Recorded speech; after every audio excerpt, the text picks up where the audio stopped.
Focus vision নিউজৰ বৰ্ণাঢ্য প্ৰাকৃতিক অনুষ্ঠান নান্দনিকত আজি আপোনালোকক লৈ আহিছো লাইছেং গাঁৱলৈ।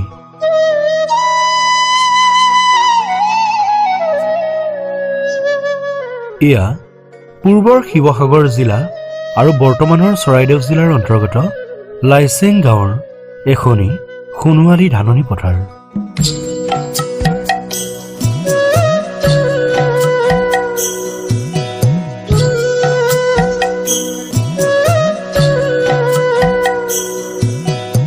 আহোম লোকসকলৰ জনবসতিপূৰ্ণ এই অঞ্চলৰ প্ৰধান কৰ্ম কৃষি কাৰ্য।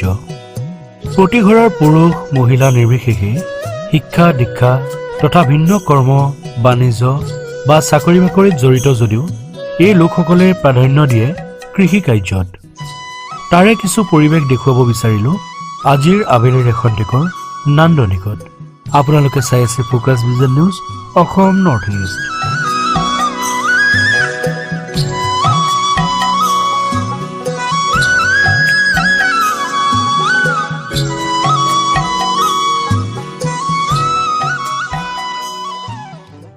নমস্কাৰ, আপোনালোকে চাবলৈ আৰম্ভ কৰিছে focus vision news Assam north east.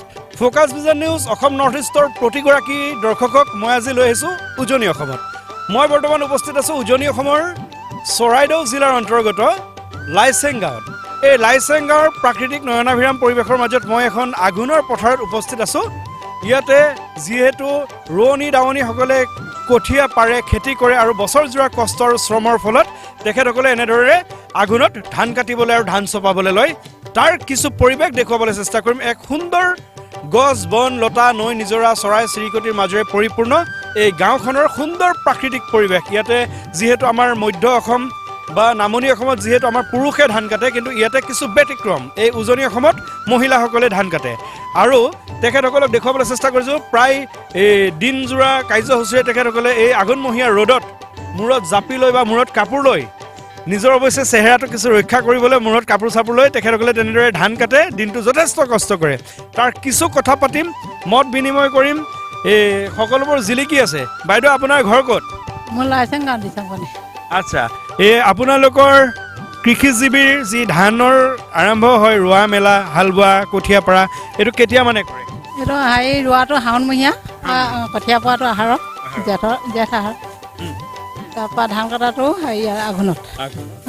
এতিয়া এই ধানবোৰ গৰুৰে মাৰে নে ট্ৰেক্টৰেৰে মাৰে? মেচিনত, আজিকালি মেচিন ওলাইছে নহয়, যান্ত্ৰিক মেচিন। আপোনাৰ ঘৰ ইয়াতে? ইয়াতে। পিছে এই খেতি আপোনালোকৰ নিজৰে কৰে নে আধি দিয়ে? নিজে কৰোঁ। আপোনাক দেখি ভাল লাগিছে। ক'ৰবাত গাঁৱৰ বিয়া চিয়া হ'লে আপুনি চাগে অকণমান বিয়া নাম চাম গাব জানে চাগে? এনেই কোনোবাই লগাই দিলে আৰু কিবা এফাকি হৈ যাক, ভাল লাগিব। যিহেতু আপোনালোকৰ গুৱাহাটী মহানগৰৰ পৰা আপোনালোকৰ গাঁৱলৈ প্ৰথমবাৰ আহিছোঁ, জীৱনৰ প্ৰথমবাৰৰ বাবে আহিছোঁ। কিবা এটা হৈ যায় বুলি ক'ব, এতিয়া মনত নপৰে ন, সেইখিনি সময়তহে মনত পৰে। যিকোনো মনত কিবা এটা গাই দিয়ক। আঘোণৰে পথাৰত মই নাচিব জানো দেই। আপোনাৰ নাম কি? অজন্তা ফুকন। অজন্তা ফুকন। এই আপোনাৰ নাম? মোৰ নাম টুটুমণি বৰুৱা। টুটুমণি বৰুৱা। আপুনি কি কৰি ভাল পায়? এতিয়াতো আজি দেখিছোঁ হাতত কাঁচি লৈ ধান কাটি আছে, আৰু তাৰ বাহিৰে কি কৰি ভাল পায়? তাৰপিছত মই তাঁত বৈ ভাল পাওঁ, ঘৰুৱা কাম কৰিয়ে ভাল পাওঁ, পিঠা বনাই সেইবিলাক কৰিও ভাল পাওঁ। আপুনি পিঠা বনোৱাৰ ভিতৰত আটাইতকৈ ভাল পিঠা কি বনায়? নাৰিকলৰ ৰস কৰা তিল পিঠা, সেইবিলাক বনাই খুব ভাল পাওঁ মই। মাঘ বিহুত তেতিয়াহ'লে আয়োজন গৰম হ'ব? হয় হয়। এইটো এতিয়া কি ধান? এইটো ৰঞ্জিত ধান। হয়। আজিকালি মানুহে আইজঙৰ খেতি নকৰে নেকি? কৰে কৰে। সেইটো আগতীয়াকৈ হয়। বাইদেউ এইফালে চাওঁ, আপোনাক ইফালে। পিছত আপোনাৰ নামটো কি? মোৰ নামটো সোণালী ফুকন। সোণালী ফুকন। আজি ৰাতিপুৱা কেতিয়াৰ পৰা লাগিছে? আমি 10টা বজাৰ পৰা লাগিছে। 10টা বজাৰ পৰা। দিনত ভাত পানী খালে নে নাই? খালো। মানুহজনে আনিছে নে ঘৰত গৈ খাই আহিলে? এতিয়া ৰাতিপুৱা ঘৰত খাই আহিলো, এতিয়া মানুহজনে আনি দি থৈ গ'ল। মানুহজনে মৰম কৰে? নকৰিলে দি থৈ যাব জানো? পিছে বিয়াখন সুধি মেলি হৈছিল নে গুচি আহিছিলে? নহয়, আনিব গৈছিলে। চোৱা মেলা বিয়া। ধন্যবাদ। এতিয়া আমাৰ সৈতে আৰু আছে, কথা পাতিম। আঘোণৰ পথাৰত আমি এগৰাকী বিহুৱতী লগ পাইছোঁ। তেখেতে ভাল বিহু গায় আৰু তেখেতৰ মুখৰ পৰাই শুনিম। আৰু বিয়া নামো গাই বোলে। অৱশ্যে আমিও বিয়া বাৰু পাতিলে এখেতক মাতিব লাগিব গুৱাহাটীলৈ বিয়া নাম গাবলৈ। আপোনাৰ নামটো? মোৰ নামটো শ্ৰীমতী অনিমা মোহন। বঢ়িয়া। পিছে এই ধান কটাৰ পৰ্বৰ মাজতে কিবা অকণমান হৈ যাওক, যিহেতু আপুনি গান গায়। গাননো কিনো গাম এতিয়া, আঘোণত এতিয়া হেফাই গৈছোঁ নহয় ধান দাই দাই এতিয়া। দিয়ক, কিবা এটা গাই দিয়ক। তথাপিতো ঐ দেহি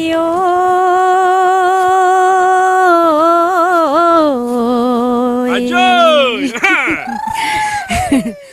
ঐ ধান দাবলৈ অকলৈ নাযাবা ঐ আমাকো লগতে নিবা। আঘোণৰ পথাৰতে নাচনী ধানে নুদাই আছিলো, নাচনী ধানে নুদাই আছিলো, নাচনী চাহৰে ঐ জুতিটো লৈ।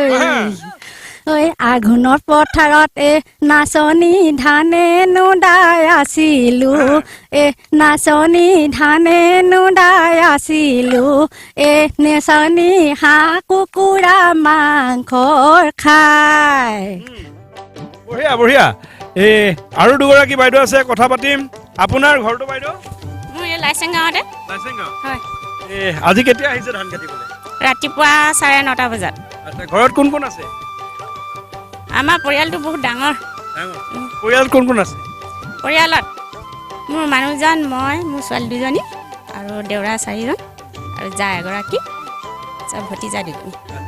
চৰু একেটাই নে বেলেগ বেলেগকে খায়? একেটাই। বৰ ধুনীয়া। কৃত্ৰিম সময়ৰ মানুহৰ মাজত মানুহৰ যেতিয়া ব্যস্ততাবোৰ বাঢ়ি গৈছে আৰু মানুহৰ যেতিয়া এসাঁজ খোৱাৰলৈ চিন্তা কৰি মানুহে যেতিয়া কেৰাহী চৰুবোৰ বেলেগ কৰিছে, তাৰ মাজতো কিন্তু আমি পাইছোঁ একেটা পৰিয়ালতে এখেতসকলে মানে জাকতীয়াভাৱে তেখেতসকলে একেটা পাকঘৰতে খায়। পিছে এই মানুহজনে কি কৰে? মানুহজনে মাষ্টৰ কৰিছিলে, এতিয়া ৰিটায়াৰ হ'ল আৰু। খেতি সমূহীয়াকৈ সকলোৱে একেলগে কৰোঁ। বঢ়িয়া বঢ়িয়া বঢ়িয়া। ইফালে আপুনি কাঁচিখন কান্ধত থৈছে, নাকাটে নে? নেকাটে। এইটো কাঁচি থোৱা প্ৰেক্টিছ হৈ গৈছে। আপোনাৰ নামটো? শ্ৰীমতী মিঞ্জুমণি ফুকন। মিঞ্জুমণি ফুকন। পিছে কেতিয়াৰ পৰা ধান কাটিবলৈ লৈছে আজি? আজি আমি 10টামান বজাৰ পৰা আহিছোঁ। মই দিনত ভাত পানী খালে নে নাই? খালে। এয়া আছিল চৰাইদেউ জিলাৰ অন্তৰ্গত লাইচেং গাঁৱৰ এখন সোণালী ধাননি পথাৰ। যিহেতু আমি গুৱাহাটীৰ পৰা আহোঁতে যথেষ্ট দেৰি হ'ল আৰু অহা কাইলৈৰ পৰাহে আমি কিছু দৃশ্য গ্ৰহণ কৰিম। আৰু আজি ভাবিলোঁ এবাৰ যিহেতু সময় আছে, গধূলি হোৱা নাই, গতিকে আবেলিৰ হেঙুলীয়া বেলিৰ মাজৰেই আমি পথাৰৰ মাজলৈ আগবাঢ়োঁ আৰু তাৰ কিছু পৰিৱেশ দেখুৱাবলৈ চেষ্টা কৰোঁ। খুব ভাল লাগিল। এক নান্দনিক প্ৰাকৃতিক পৰিৱেশৰ মাজত চাৰিওফালে গছ বন, এই ধাননি পথাৰ। এতিয়া সোণালী ধাননি পকিছে যদিও ক'ৰবাত ক'ৰবাত সেউজীয়া হৈ আছে, অকণমান পকিবলৈ আছে। তাৰ সুন্দৰ পৰিৱেশ দেখুৱাবলৈ চেষ্টা কৰিছোঁ।